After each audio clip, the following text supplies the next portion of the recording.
"This baby ain't mine. You've been playing me." Those words hit me harder than any punch could.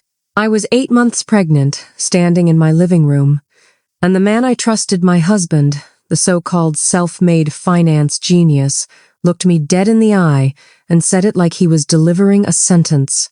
The world around me went silent.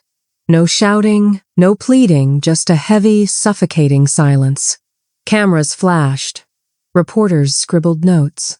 My name was already trending on Twitter, plastered across newspapers. Gold-digging wife exposed. Everyone assumed I was the villain. Everyone thought I had lost my mind, or worse, my morals. But here's the truth. They didn't know me. I wasn't crying because I was scared. I wasn't scared at all. I was furious. And if anyone had known, they'd also know something else. I was already 10 steps ahead. See, my husband's empire? It wasn't built on genius alone. Every big loan, every successful acquisition, my father's bank had backed nearly all of it. But I kept my mouth shut. I smiled, played the naive, loyal wife, and quietly documented every financial paper, every secret account, every shady deal, every single thing. That night, as he pointed his finger, acting like the victim, I realized the truth. The power had always been in my hands. I just had to wait for the right moment. I didn't move, didn't shout, didn't even flinch when he stormed out, leaving me in my own living room, feeling like a stranger in my house. But inside, I was already plotting. Every detail of my revenge was forming patience, evidence, timing. It wasn't about yelling or fighting. It was about letting him think he had won until he realized he hadn't. The court expected the DNA test to break me.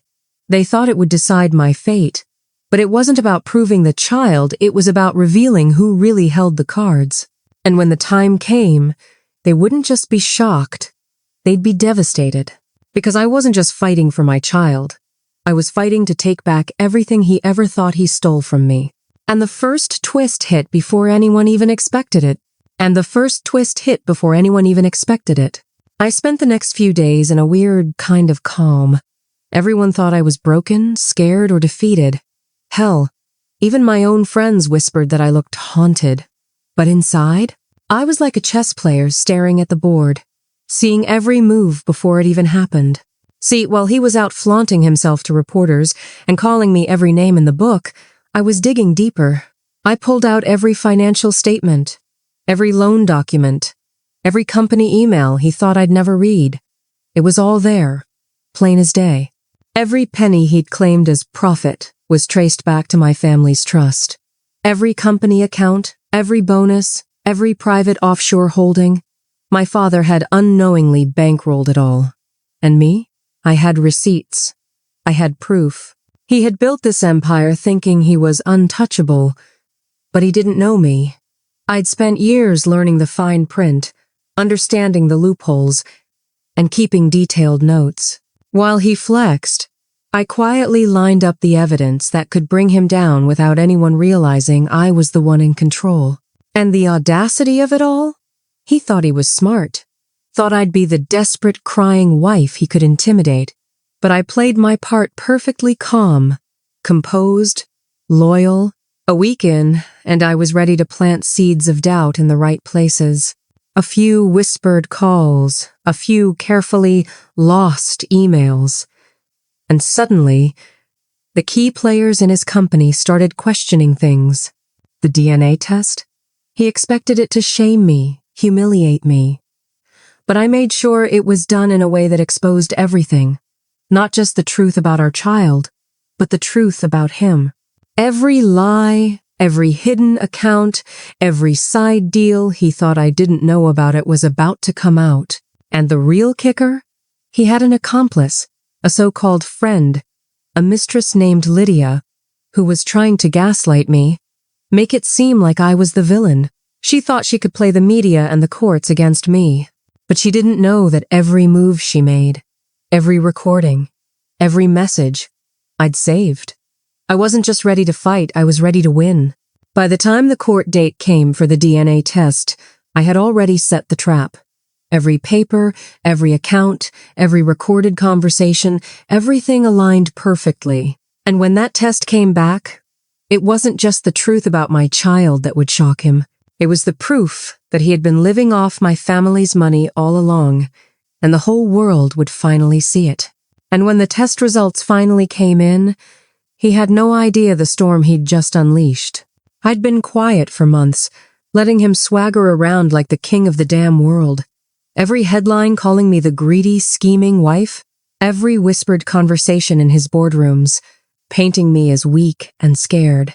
I soaked it all in, smiled like a fool, and let him think he'd broken me. But inside, I was 10 steps ahead, plotting moves he couldn't even imagine. Maxwell Calloway, my husband, the so-called self-made finance genius, had no clue that the empire he paraded like a trophy was built on my family's trust. And more importantly, he didn't know I had every single receipt, every paper trail, every hidden account tucked safely away. Offshore accounts, shell corporations, shady loans buried in years of secrecy. I had them all. Not because I was some genius, I was careful, meticulous, and patient. The night I started laying the groundwork, I wasn't sneaky. I was surgical. I built a digital map, a paper trail so tight that if anyone ever tried to follow it, it would lead straight to him and his lies. Every email, every scanned contract, every bank statement, I turned them into weapons. And every night, I'd run the system again, triple checking. There wasn't a loophole left for him to hide behind. Then came Lydia, his little allies wanna-play mistress. Sweet smile, fake concern, confident as hell that she could manipulate me and the world. She whispered, "He's on my side. You'll see." But I wasn't playing her game, I was in mine. Every trap she set, every word she thought she planted, every scheme, already logged, saved, and ready to turn against her. And that baby? The one he claimed wasn't his? That DNA test was just the opening move. I had lined up witnesses, forensic audits, statements, everything ready for the moment the court confirmed his fatherhood.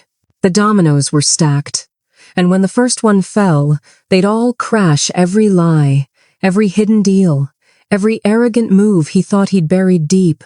I kept my face calm, poker straight. Not just for the kid, not just for revenge. Every move I made was about taking back everything he tried to claim, everything he thought was his. Maxwell's temper, his arrogance, his violence, all recorded, all cataloged. Every crack in his armor, every past lie, waiting for the perfect moment to expose him. And the twist that made him sweat? While he was flaunting power like a peacock, I quietly shifted control of his untouchable accounts. Frozen. Monitored. Every desperate move he made to reclaim control only tightened the noose. He thought he was untouchable, but I had been rewriting the rules, smiling in the corner of our office, pretending to binge some baby documentary. That's when I finally realized revenge doesn't need noise. It doesn't need shouting. It's quiet, precise, and brutal in its patience. And when it lands, it doesn't just shock, it destroys. He thought he was untouchable, but I'd been rewriting the game right under his nose. And the moment I flipped the first switch, he had no idea what was coming next. The courtroom was packed again, buzzing with the kind of tension that makes your skin crawl. Cameras flashed, reporters scribbled like maniacs. And Maxwell, oh, Maxwell, he had that smug, untouchable grin plastered on his face. He still thought he was the king of this little chessboard we called life. But the thing is, I'd already seen the endgame. I walked in, calm as a Sunday morning, dressed like someone who didn't have a single worry in the world. My arms were bare. My belly was hidden under a tailored blazer, and every step I took screamed one thing: control. Maxwell's eyes flicked to me, then to the papers in my hands. I could see the panic creep in like shadows at dusk. He hadn't prepared for this. He hadn't even considered the full scope of what I had. "Your Honor," I said, voice steady, calm, like I was ordering coffee at a diner. I'm here today to set the record straight. The DNA test? Already submitted. Confirmed. Maxwell's smirk faltered for the first time in months.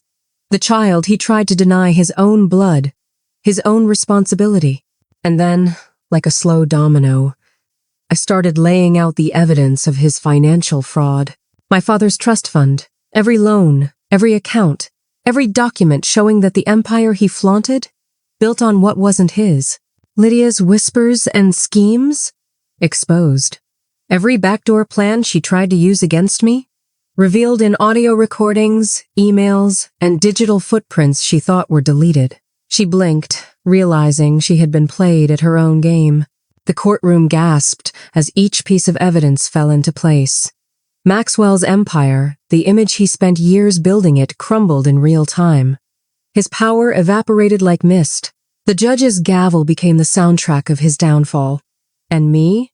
I was just standing there, letting it happen, because I didn't need to scream, shout, or cry.